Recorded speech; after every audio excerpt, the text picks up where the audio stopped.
money talks at the nation's capital. Look, I'm here in New Hampshire to talk about the budget I released today. Our D.C. bureau is live with President Biden's budget plan. Former President Trump facing dispute. Trump has seemingly never met a dictator he doesn't like, and not just like, but he seeks to emulate, which is the scariest thing of all. For hosting a prime minister in South Florida. Helping out rescue animals. There's a never-ending list of animals that need this type of transportation. Through a different mode of transportation. These stories and more coming up on Newsbreak. Hello, South Florida. I'm Laura Palfrey. And I'm Julian Davis. Today's Tuesday, March 12th, 2024. Live from the Lee Kaplan School of Journalism and Media in North Miami. This is Caplin News. A battle over the U.S. budget is heating up on Capitol Hill. President Biden's $7.3 million budget proposal includes higher taxes for the wealthiest Americans and corporations. Caplin News D.C. Bureau reporter Pamela Correa is keeping track of the money matters and joins us live from Washington. Biden's budget proposal includes a wide variety of efforts to help with affordable housing and college tuition. It also includes spending on social programs, but federal agencies also want a piece of the budget pie. Look, I'm here in New Hampshire to talk about the budget I released today that would, what I think, help in a big way. Other proposals are to lower costs for families, boost investment in U.S. manufacturing, strengthen Social Security and Medicare, and reduce the deficit. It also has provisions to raise taxes on large corporations, crack down on corporate profit shifting, and proposes a minimum 25% tax on billionaires. The White House says these provisions could cut the deficit by around $3 trillion over 10 years and cut taxes for many middle and low-class Americans. Federal agencies are already looking to see how this proposal will affect them. This year's FY25 defense budget request at $849.8 billion would build on and advance generational military investments we've put in motion over the past several years. Our U.S. DOT budget request of $146.2 billion would allow us to continue advancing work on a number of areas. On the campaign trail, Republican candidate and former President Donald Trump said he would be open to reforming Social Security or Medicare, even while promised in the past not to do so. Biden has said he would not allow for any cuts to those programs to go through. Trump campaign official later told The Washington Post that Trump was referring to cutting wasteful spendings. The budget has little chance of getting enough support to pass in Congress, especially in the House of Representatives, which is controlled by Republicans. This is Pamela Correa reporting for Caplin News from Washington, D.C. News breaks out in Haiti overnight as Prime Minister Ariel Henry announces his resignation. This comes weeks after continued violence from gangs that attacked government institutions. Henry rose to power unelected in 2021.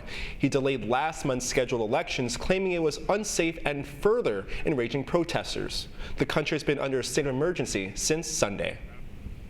Former President Trump is accused of courting controversy at his Mar-a-Lago estate here in South Florida. As CNN's Brian Todd reports, Trump is catching heat for his decision to host a vilified European leader. It was a classic Trumpian embrace of a strongman. At Mar-a-Lago, the former president hosted Hungarian Prime Minister Viktor Orban, and he heaped praise on Orban's style of leadership in videos posted on Orban's Instagram account. He said this is the way it's going to be, and that's the end of it, right? He's the boss. And you know, he's a great leader, fantastic leader in Europe and all over the world. They respect him. Do people respect Viktor Orban? They do not. In fact, Viktor Orban is one of the most vilified leaders inside the European Union. He's a complete outlier. The far-right Orban's stifling of the opposition and the press and eroding of democracy has led many observers to label him an autocrat, which some analysts say makes him a kindred spirit with the former president. Trump has seemingly never met a dictator he doesn't like, and not just like, but he seeks to emulate, which is the scariest thing of all. Trump has openly praised Vladimir Putin and Chinese leader Xi Jinping, last year calling Xi brilliant in an interview and saying this about him while he was in office. President Xi is a friend of mine. There was Trump's almost comical courtship of the brutal North Korean dictator Kim Jong-un during the period when Trump was trying to strike a nuclear deal with Kim. Trump once displaying a Kim letter in an oversized envelope and often bragging about their correspondence. And then we fell in love, okay? No, really. He wrote me beautiful letters, and they're great letters. We fell in love. In his new book, The Return of Great Powers, CNN's Jim Sciutto quotes top former Trump White House aides describing Trump's admiration for dictators. Retired General John Kelly, who served as Trump's White House chief of staff, told Sciutto that Trump praised Adolf Hitler. Kelly saying, quote, he said, well, but Hitler did some good things. I said, well, what? And he said, well, Hitler rebuilt the economy. I said, sir, you can never say anything good about the guy. Nothing. In 2021, a spokeswoman for Trump denied that he had praised Hitler. But another former Trump cabinet member said this to CNN. Clearly, he has a predilection for leaders whom he perceives to be strong. And that's just how he breaks the world down and breaks things down between strong and weak.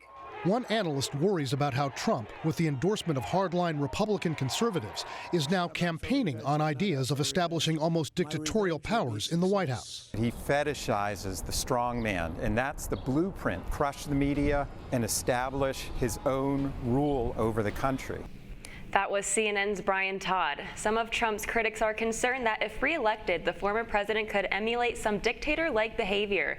That could include actions like purging the Justice Department, CIA, and FBI, a people he perceives to be enemies.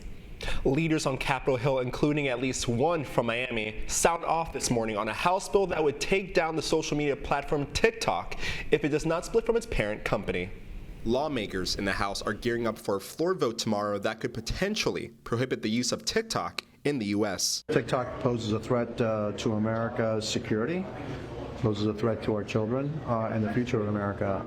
If the bill gets enacted, TikTok will have about 5 months to break away from ByteDance, its Chinese-linked parent company.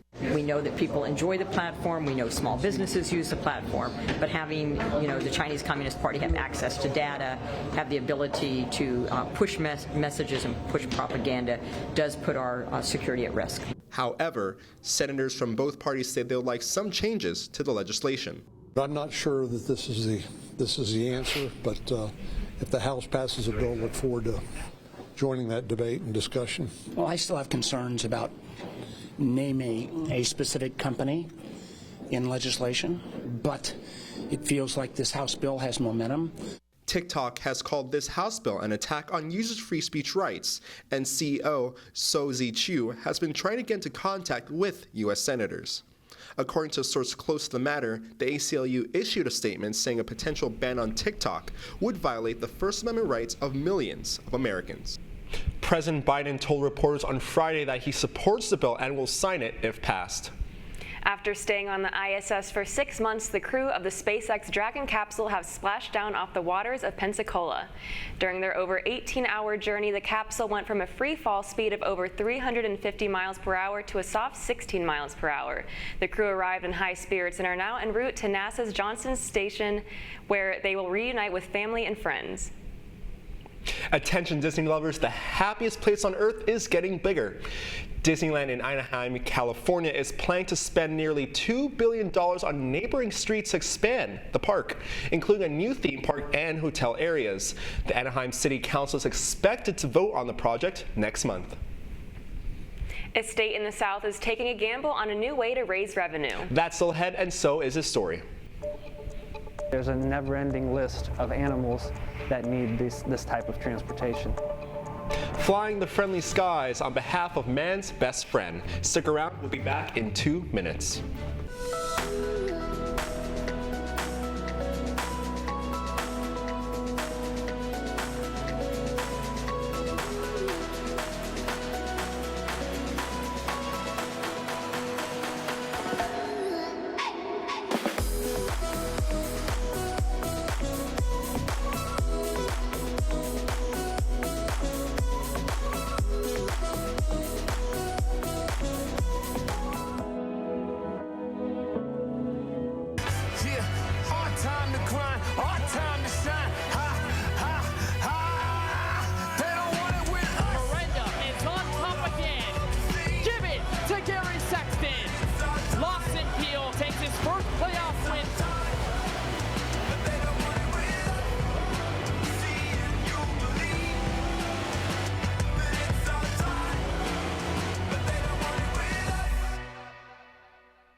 Radcliffe Art and Design Incubator is the velocity accompanying the fellow's rudder, as in a boat.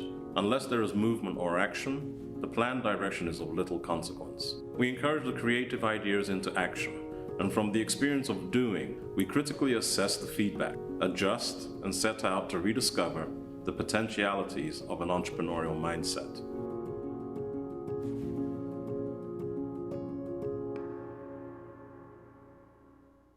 STEM is precise, no margin for error. Dare to forget that. Dare to have fun with it. Get weird with it. Dare to send those old STEM theories flying past the neighbor's house into outer space. Dare to program something internet-breaking, record-breaking. Dare to blow their minds. Dare to learn the difference between sedimentary and metamorphic rock. Go find those rocks. Dare to keep daring. Dare to STEM. Check out She Can STEM to get started.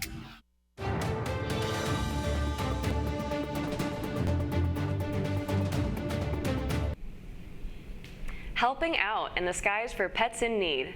2 pilots donate their time in plane to fly rescue animals to where they need to be. Their names are Dave and Ariel, and their love for animals took them to new heights with their flying skills. They travel across the U.S. and help out the furry animals with any sort of transportation they need.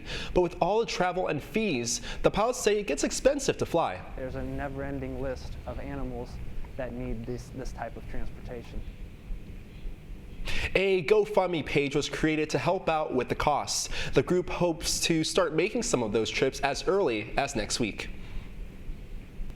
Sports betting is on in North Carolina. Sports gambling kicks off in the state on Monday following the enactment of a new law last January. The state's Education Lottery Commission has taken time to establish rules. Supporters anticipate an economic boost while opponents worry about gambling addictions and financial losses.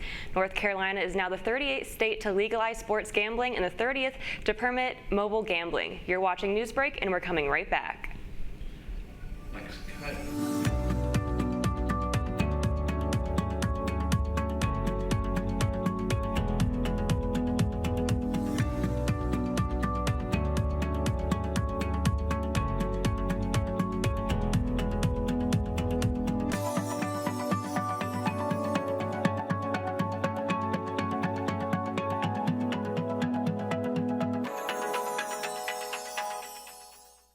See us dream.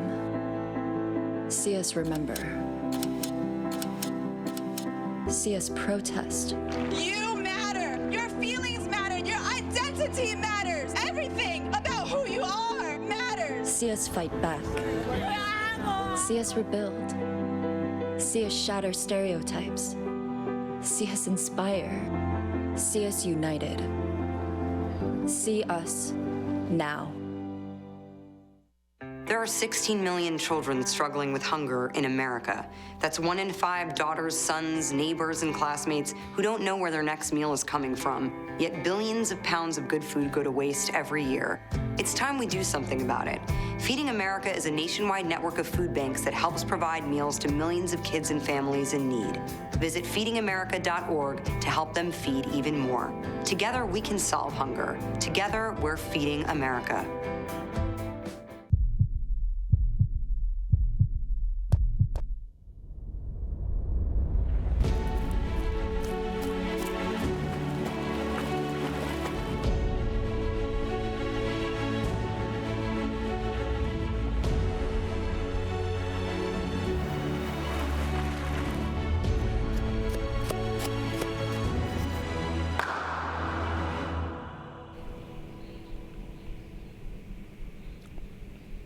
That's all the time we have for Newsbreak. I'm Julian Davis. I'm Laura Palfrey. Get more news anytime at caplinnews.fiu.edu.